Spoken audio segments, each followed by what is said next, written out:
All right, here is Jay again, and up next is Jay. It's me. I wanted to show you what I did in the last few years because a lot of people were asking me what I do in general, and I felt like giving a little recap.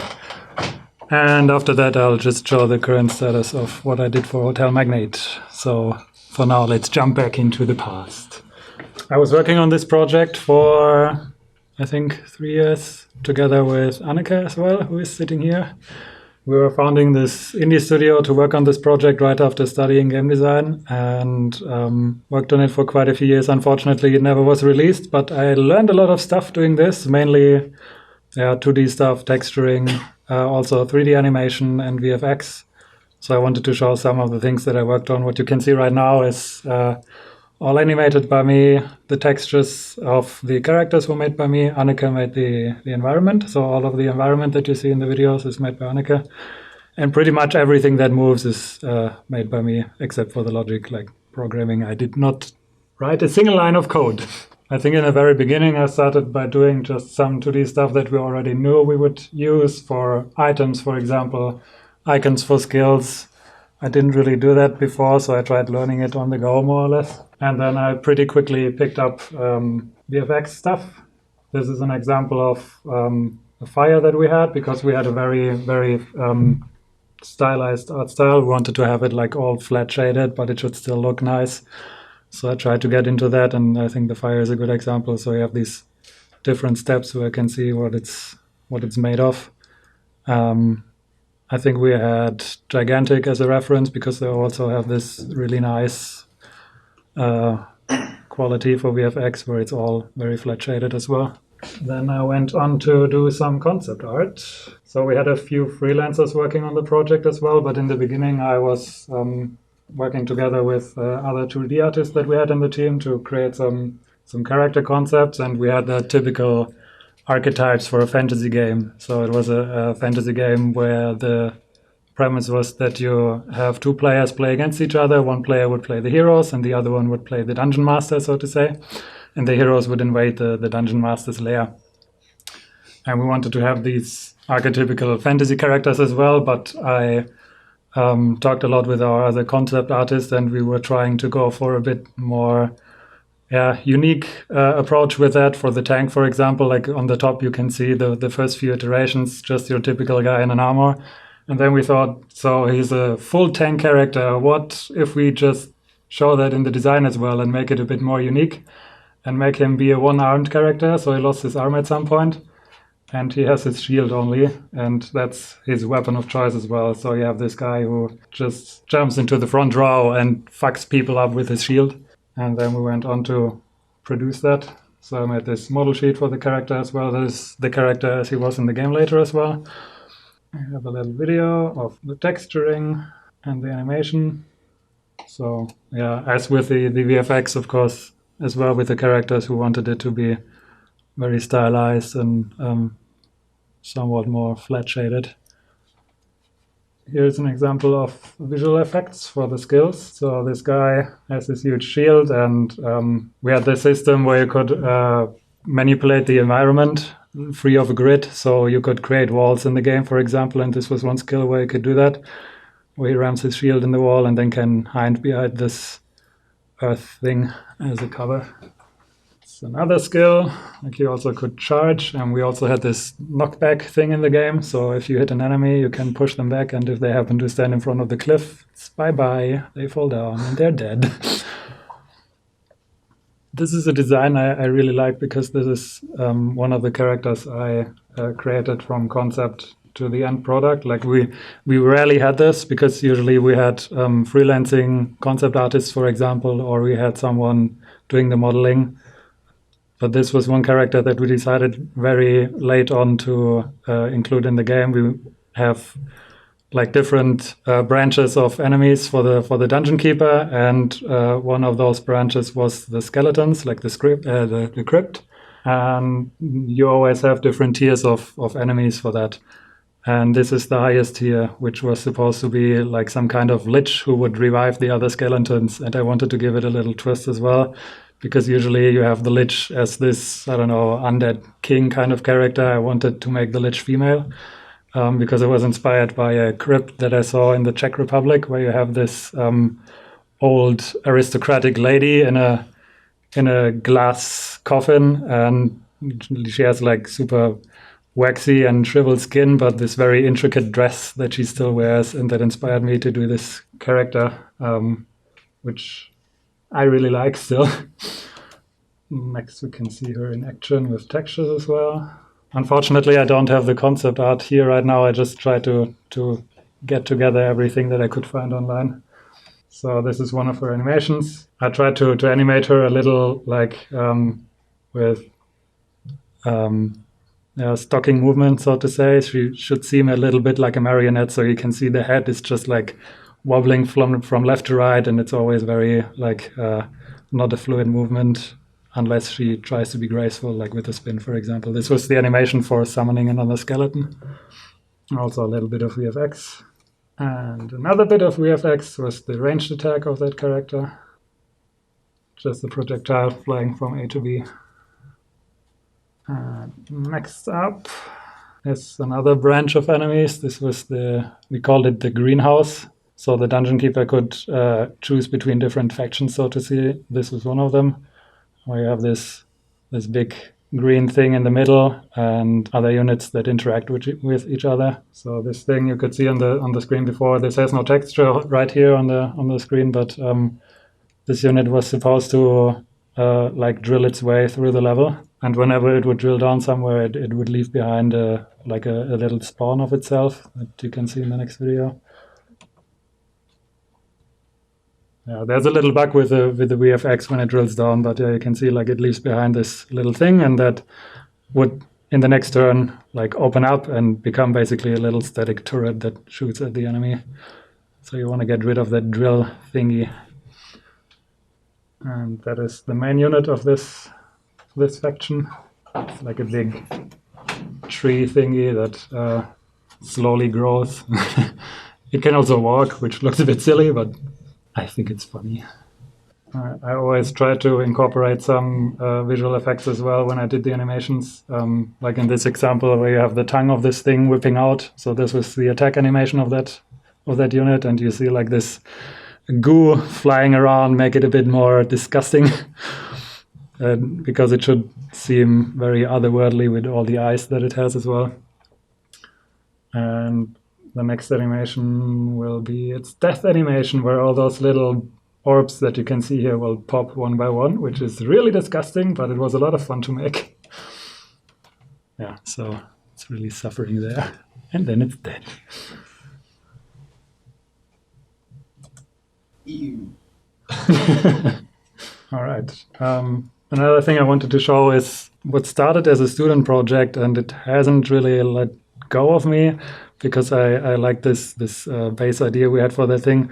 The game never really came to be, and the project was more of a glimpse at what it could be. But the main idea was you have a character that has a super overpowered weapon right from the beginning. So you play this little robot girl, which you can see here, very tiny, and she shoots lasers. So if you click the mouse once, you will just fuck everything up, because there's this huge laser coming out, and you have this potentially at every second of the game, you could just click the laser and fuck everything up. And I wanted to go some more into that, and thought about an art style that could reflect this, because I wanted to create a world where you potentially have a lot of things that can be destroyed, but once you destroy them, they are gone, and you will never get to know what they offer. So that would be, I don't know, maybe a musical interaction where you walk past flowers and they make nice sounds, so you can actually play music with them, or also the animals. And I thought it would be cool to have this visually. Everything that is a triangle basically is destructible,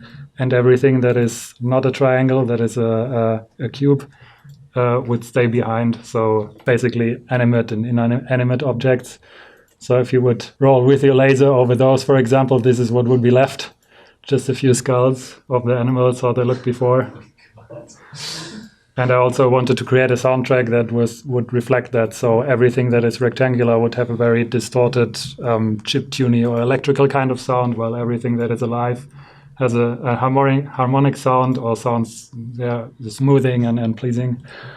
And I also tried this out in an environment. So you can see the tree, for example, that is, if you shoot a laser at it, because it's rectangular, most of the stump would still be there, but the leaves would definitely be gone. Yeah, this would be an example of how it looks if you shoot at it too much. I basically, even though the game was never made, created a whole soundtrack for that. I'm not a musical professional, so I have to warn you. I'm not good at mixing stuff, but I still wanted to show some of the songs that I made. So here you go. This is the intro theme.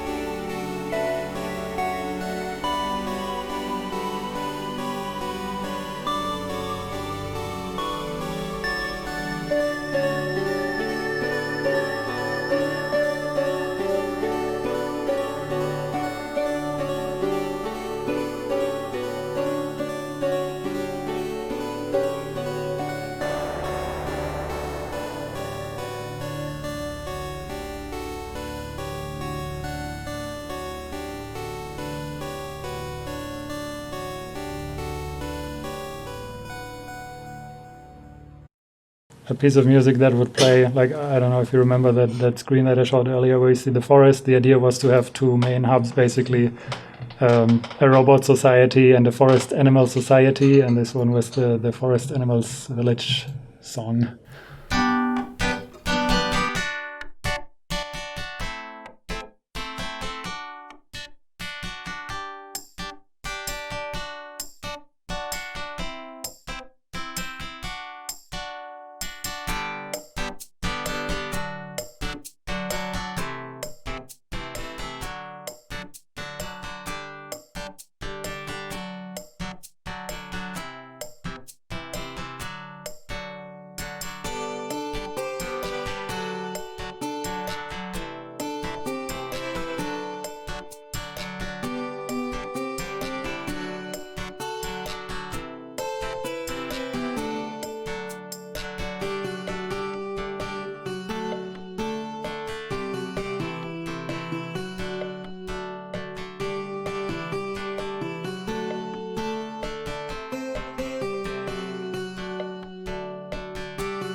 If you want that, let me know. I can send it to you. And each song has two versions, basically, because I wanted to make one soundtrack for the Alive version and then also one soundtrack for the You Shot It All to Smithereens version, which is distorted and chiptune.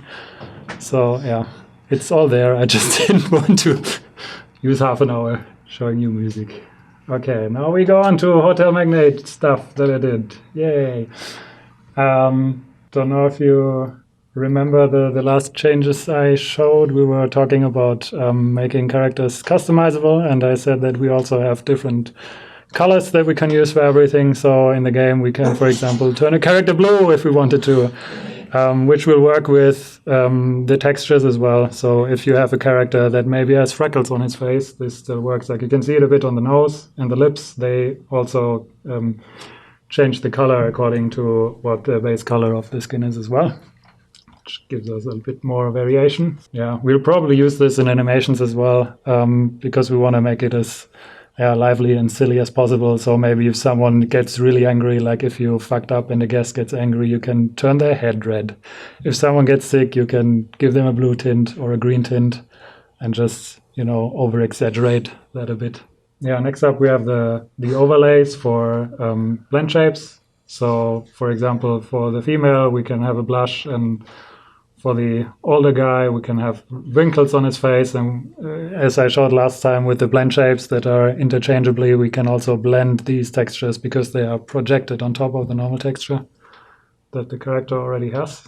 So basically the thing that you saw before.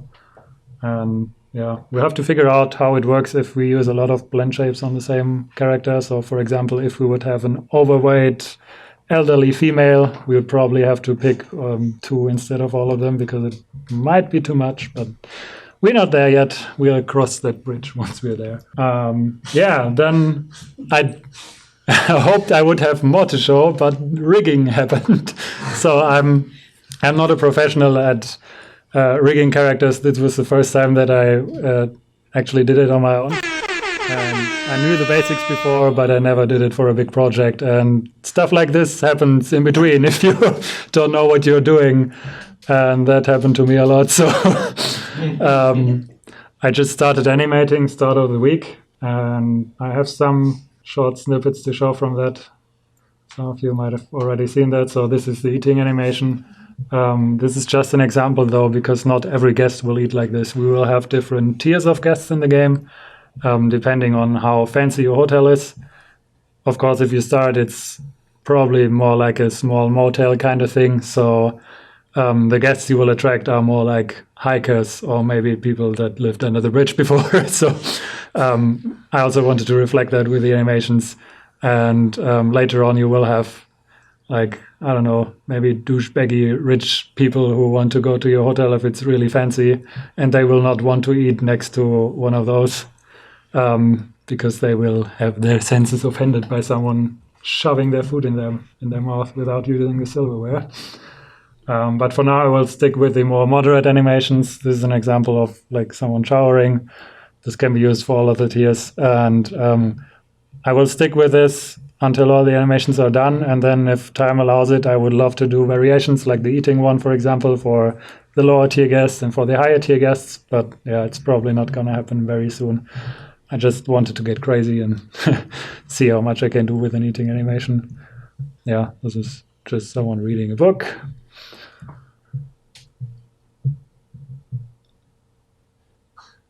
And of course, they also all have to loop.